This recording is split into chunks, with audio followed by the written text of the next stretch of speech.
প্রথমেই আমরা আলোচনা করব যে আমাদের সমাজে প্রায় বলা যায় যে 97% মসজিদগুলোতে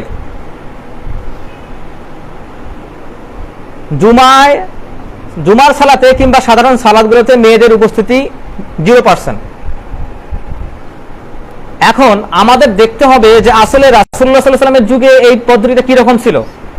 আমরা যে একাই ছিল সালাত পড়তে আসছি, আমাদের বাসায় যে মা বোনেরা আছে তারা আসতে পারেন নাই, হয়তো ব্যবস্থা নেই এই জন্য আসতে পারেন নাই, কিন্তু যদি ব্যবস্থা থাকতো এবং ব্যবস্থা আমরা না করি তাহলে তারা কিভাবে আসবেন। তো এই বিষয়ে যে নারীরা আসলে মসজিদে যেতে পারবে কিনা, এখন সমাজে মিডিয়ায় বিভিন্নখানে আপনারা দেখবেন যে নারীদের সমান অধিকারের কথা বলা হয়, কিন্তু আল্লাহ সুবহানাহু ওয়া তাআলা এক একজনের মর্যাদা এক এক স্তরে উন্নীত করছেন। আল্লাহ সুবহানাহু ওয়া তাআলা এক একজনকে এক এক অধিকার দিয়েছেন। নারীদের যে বিভিন্নখানে এক করার প্রচেষ্টা, যেটা কোরআন এবং সুন্নাহ সমর্থিত নয় বরং কুফর, নারী অধিকারের নামে যা চলতেছে তা সরাসরি কুফর। কিন্তু নারীদের যে মসজিদে আসার অধিকার আছে এই বিষয়ে নারীবাদীরা কথা বলে না, কিন্তু আসলে ওটাই তাদের অধিকার। এখন প্রতিদিন জুমার খুতবায় আমরা যেগুলো আলোচনা করি, ঠিক একজন পুরুষ মানুষের এটা শোনার যে অধিকারটা একজন মহিলা মানুষের সমান অধিকার। এইখানে আপনি যা শুনতেছেন বাসায় গিয়ে খুব কমই উচ্চারণ করেন আপনার মুখ থেকে, বা আপনার স্ত্রীকে, আপনার সন্তানকে আপনার মাকে বলতেছেন, আপনার মেয়েকে খুব কমই বলতেছেন, কিংবা তাদের বাসার যে কাজ, আমাদের বাংলাদেশের যে আর্থসামাজিক অবস্থা, এইখান থেকে তারা যে এক্সট্রা টাইম, একটা সময়, অতিরিক্ত সময় বের করে সেখানে সালাত বিষয়ে একটা বই পড়বে, সাওম বিষয়ে একটা বই পড়বে, ফিকহি মাসালা বিষয়ে একটা বই পড়বে, এই সময়টা তাদের খুব কম। তো এইখান থেকে বাছাই করা একটা সময় হচ্ছে জুমার খুতবা। এইখানে খুতবাটা কি হবে?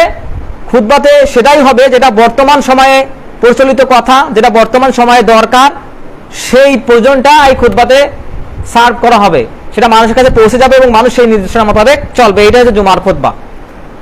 আমরা ওই কোনো নির্ধারিত বই থেকে 12 চাঁদের ফজিলত কিংবা ফাজাইলে আমল থেকে আমরা বয়ান করি না, আমরা মানুষের যা দরকার সেইখান থেকেই বয়ান করি, এবং এটাই হচ্ছে খুতবার আলোচ্য বিষয়।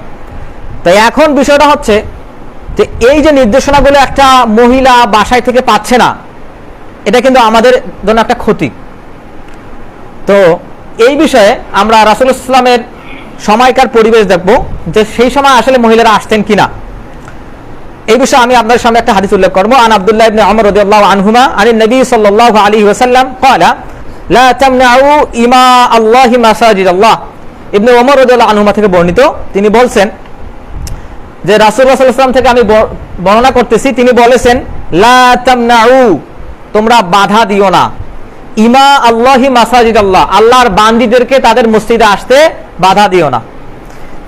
এই হাদিসটা বুখারী এবং মুসলিম দুই গ্রন্থে আসছে, যেটাকে আমরা সহিহাইন বলি। বুখারী এবং মুসলিমে এই হাদিসটা আসছে যে তোমরা আল্লাহর বান্দীদেরকে মসজিদে আসতে বাধা দিও না। এইখানে আল্লাহর বান্দি বলতে একটা ছোট বাচ্চা থেকে শুরু করে বৃদ্ধা মহিলা পর্যন্ত যারা মসজিদে আসতে সক্ষম, তাদের সবাইকে মিন করে বলা হয়েছে। তো এখন যখন বলা হচ্ছে যে তোমরা আল্লাহর বান্দীদেরকে মসজিদে আসতে বাধা দিও না, তার মানে এখানে একটা আশঙ্কা করা হচ্ছে যে বাধা দেওয়ার পরিস্থিতিও হইতে পারে। এই জন্য রাসূল সাল্লাল্লাহু আলাইহি ওয়াসাল্লাম বললেন যে তোমরা আল্লাহর বান্দীদেরকে মসজিদে আসতে বাধা দিও না। এবং বাধা দিতে গিয়েও সাহাবী রাদিয়াল্লাহু আনহু আজমাইন তারা নিজেরাই বাধা পাইছেন। কেন? রাসূল সাল্লাল্লাহু আলাইহি ওয়াসাল্লাম আবার বলছেন যে বাধা দিও না। সাহাবীরাও বাধা দিতে গিয়ে বাধা দিতে পারেন নাই। কেন? রাসূল সাল্লাল্লাহু আলাইহি ওয়াসাল্লাম নিষেধ করছেন, এই কারণে বাধা দিতে পারেন নাই। যেমন ওমর ইবনে খাত্তাব রাদিয়াল্লাহু আনহু,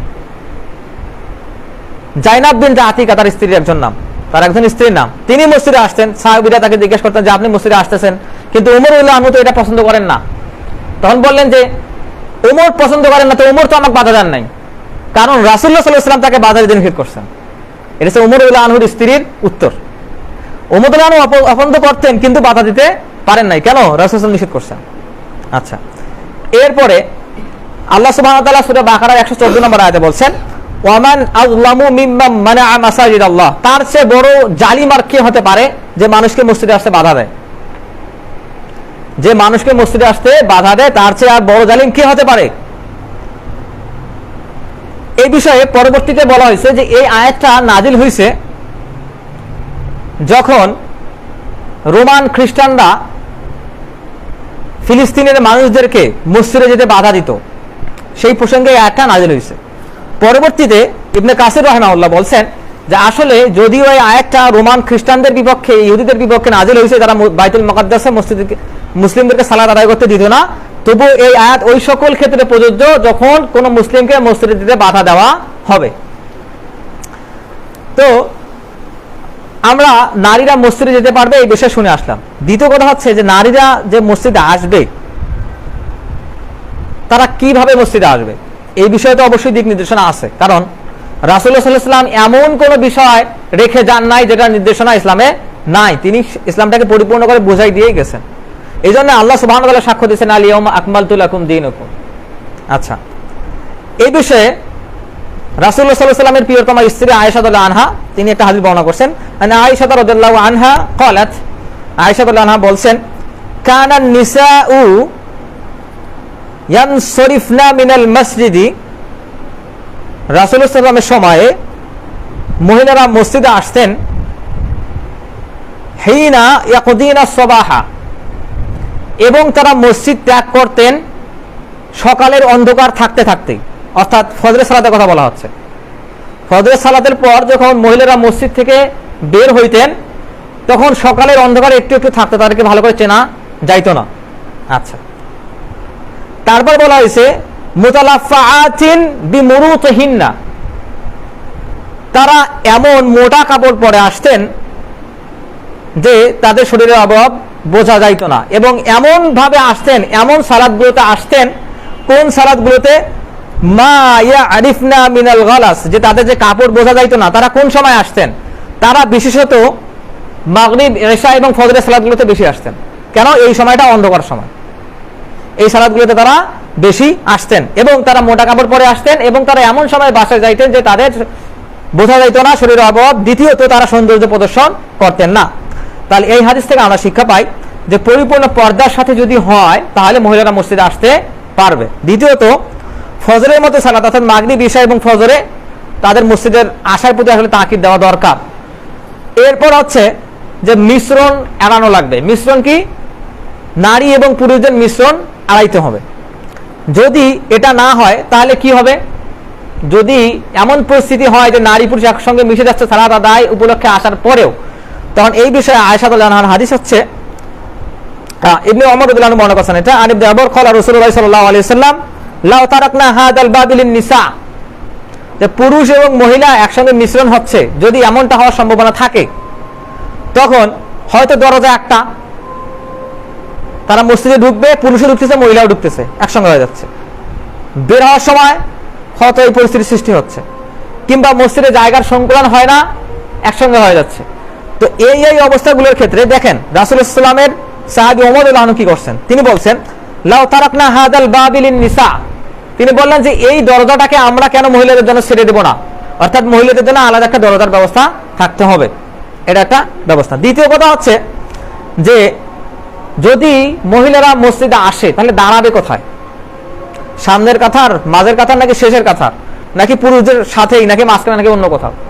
তো এই বিষয়ে রাসূলুল্লাহ সাল্লাল্লাহু আলাইহি ওয়াসাল্লামের হাদিস আসছে, এটা সহিহ মুসলিমে আসছে যে খয়রু সুফুফির রিজালি আউয়ালুহা, পুরুষদের জন্য সর্বোত্তম কাতার হচ্ছে প্রথম কাতার, ওয়া শাররুহা আখিরুহা, এবং তাদের জন্য নিকৃষ্ট কাতার, যে কাতারে ফজিলত সবচেয়ে কম, সেই কাতার হচ্ছে পিছনের কাতার পুরুষদের জন্য। তারপর বলা হয়েছে ওয়া খয়রু সুফুফিন নিসাই আখিরুহা, এবং মহিলাদের মধ্যে, মহিলাদের জন্য সর্বোত্তম কাতার হচ্ছে শেষের কাতার। তারপর বলা হয়েছে ওয়া শাররুহা আউয়ালুহা, এবং তাদের জন্য অপছন্দের কাতার হচ্ছে প্রথম কাতার। কারণ আমাদের সমাজে মাঝে মাঝে খবরও আমরা পাই যে মহিলাদেরকে ইমামতিতেও দেওয়া হয়েছে, এবং সেখানে পুরুষরা তার পিছনে সালাতও আদায় করছে। তো এগুলো হচ্ছে সরাসরি সুন্নতের খেলাফ। মিডিয়া বিভিন্ন সময় আসে, বিশেষত যে সরকারের আমল চলে গেল, নারীদেরকে মসজিদের মেম্বার পর্যন্ত তোলা হয়েছে, তারা খুতবা দিয়েছে, পুরুষরা শুনছে। এমনকি যে ইমাম সাহেবের যে প্রশিক্ষণ, ট্রেনিং, সেই ট্রেনিংগুলো দিয়েছে হিন্দুরা খতিব, হ্যাঁ, এরা গিয়ে মুসল্লিদের, ইমামদের ট্রেনিং করাইছে যে কিভাবে সালাত পড়াইতে হবে। এই হচ্ছে অবস্থা।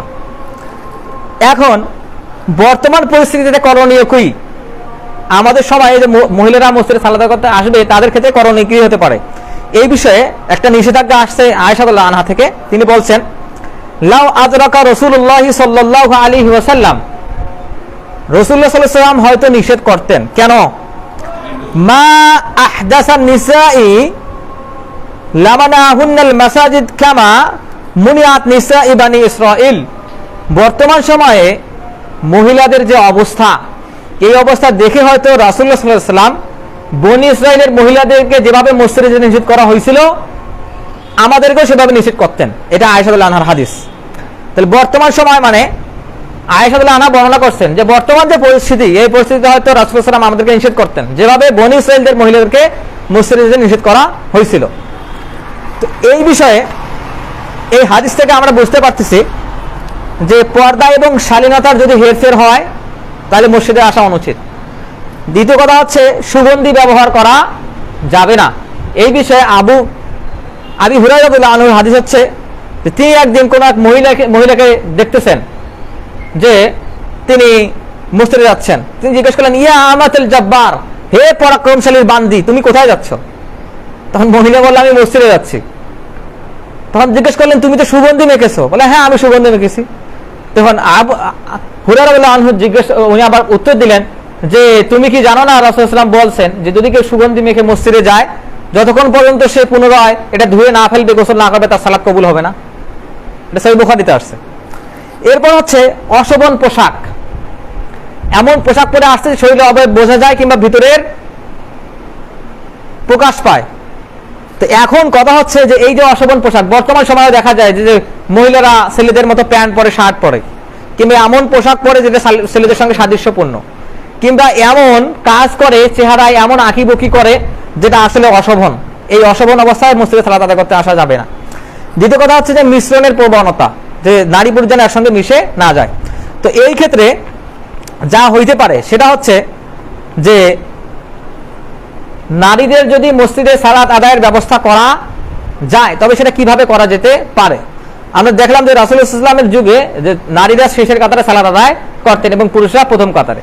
এখন মহিলারা যদি মসজিদে আসে তাহলে তাদেরকে এক কোণে একটা জায়গা ছেড়ে দিতে হবে, প্রথম কথা এটা। দ্বিতীয় কথা হচ্ছে তার মানে মসজিদে বড় হওয়া লাগবে, যথেষ্ট সংকুলান না থাকলে তো সেটা অসম্ভব। দ্বিতীয় কথা হচ্ছে যে হয়তো মসজিদের বাইরে, যেমন আমাদের পাশের একটা রুম আছে, এই রুমে তাদেরকে পর্দার সাথে ঢোকা এবং বের হওয়ার একটা জায়গা করে তাদের সেখানে সালাত আদায় করার ব্যবস্থা করা যেতে পারে এবং প্রজেক্টরে তাদের সেখানে দেখানোর ব্যবস্থা করা যেতে পারে। তো আয়েশা রাদিয়াল্লাহু আনহার যে হাদিসটা, যেটা আমরা দেখলাম যে আয়েশা রাদিয়াল্লাহু আনহা বলছেন যে এই অবস্থায় যদি রাসূলুল্লাহ সাল্লাল্লাহু আলাইহি ওয়াসাল্লাম দেখতেন তাহলে তিনি হয়তো মেয়েদেরকে মসজিদে নিষেধ করতেন। তো এই হাদিসের ব্যাখ্যাকার, যেহেতু হাদিসটা বুখারী মুসলিমে আসছে, তো বুখারী এবং মুসলিমের সবচেয়ে পরিণামযোগ্য ব্যাখ্যা গ্রন্থ হচ্ছে একটা হচ্ছে ফাতহুল বারী, এটা ইমাম ইবনে হাজার আসকালানী রাহিমাহুল্লাহ এই ব্যাখ্যা গ্রন্থ লিখছেন, এবং মুসলিমের শরহে মুসলিম লিখছেন, সেটা হচ্ছে ইমাম নববী রাহিমাহুল্লাহ। তেনারা ব্যাখ্যা করছেন এই হাদিসের ব্যাখ্যা এইভাবে করছেন যে আয়েশা রাদিয়াল্লাহু আনহা আসলে নারীদের মধ্যে নতুন জন্ম নেওয়া বদভ্যাসের কারণে বলছেন, যেমন সুগন্ধি ব্যবহার, সাজগোজ এবং খোলা হয়ে বের হওয়া, এই বিষয়গুলোর প্রতি ইঙ্গিত করে আয়েশা রাদিয়াল্লাহু আনহা এই কথাটা বলছেন। এটা শরহে মুসলিমের ৪র্থ খণ্ডে ১৬১ পৃষ্ঠায় আসছে। ইমাম ইবনে হাজার আসকালানী রাহিমাহুল্লাহ তার ফাতহুল বারী ২০২ খণ্ডে ৩৪৯ পৃষ্ঠায় বলছেন যে এতে বোঝা যায় যদি কোনো ইবাদতের মাধ্যমে ফিতনা ও গুনাহের দরজা খুলে যায় তবে শরঈ নির্দেশ অনুযায়ী তা সীমাবদ্ধ বা নিষিদ্ধ করা যায়। এটা হচ্ছে ইমাম ইবনে হাজার আসকালানী রাহিমাহুল্লাহর ব্যাখ্যা। তারপর বলা হয়েছে যে আয়েশা রাদিয়াল্লাহু আনহা আসলে নিষিদ্ধ করেন নাই। কেন? রাসূলুল্লাহ সাল্লাল্লাহু আলাইহি ওয়াসাল্লাম তো নিষিদ্ধ করতে বলছেন যে নিষিদ্ধ করা যাবে না, এই জন্য তিনি নিষেধ করেন নাই, কিন্তু সতর্ক করেছেন। কেন? আল্লাহ সুবহানাহু ওয়া তাআলা কোরআনে সতর্ক করেছেন। আচ্ছা, আল্লাহ সুবহানাহু ওয়া তাআলা কোরআনে বলছেন ওয়ালা তাবাররাজনা তাবাররুজাল জাহিলিয়াতিল উলা, যে তোমরা প্রাচীন যুগের মেয়েদের মতো নিজেদের সৌন্দর্য প্রদর্শন করে বেরিও না।